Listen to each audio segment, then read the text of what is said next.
कामयाब जवान का जो प्रोग्राम है, जो उस्मान डार लीड कर रहे हैं, और फिर हमारी जो इंटर प्रोविंशियल मिनिस्ट्री है जिसको डॉक्टर फ़हमीदा मिर्ज़ा लीड कर रही हैं, इन्होंने ये जो प्रोग्राम बनाया है ये बहुत ही एक शानदार प्रोग्राम है, जिसमें 15 से 25 साल के 6000 एथलीट्स जो हैं वो तो कल हिस्सा ले रहे हैं। वज़ीर-ए-आज़म पाकिस्तान एक मशल जलाएंगे, जिसके बाद इस बहुत ही शानदार स्पोर्ट्स मेले का आगाज़ होगा। और इसमें इन्होंने जो टीमें बनाई हैं वो तकरीबन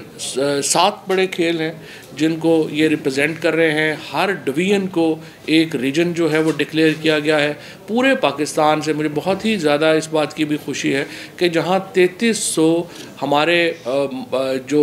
बच्चे हैं, जो यंगस्टर्स हैं, लड़के हैं, वो हिस्सा ले रहे हैं, वहीं पर 2700 लड़कियां इन स्पोर्ट्स में हिस्सा ले रही हैं। और ये एक वाइब्रेंसी ज़ाहिर करती है पाकिस्तान की सोसाइटी की, पाकिस्तान के मुआशरे की, कि किस तरीके से हमारे यहाँ जो लड़कियां हैं वो बिल्कुल बराबर एक हिस्सादार हैं हमारे मुल्क की,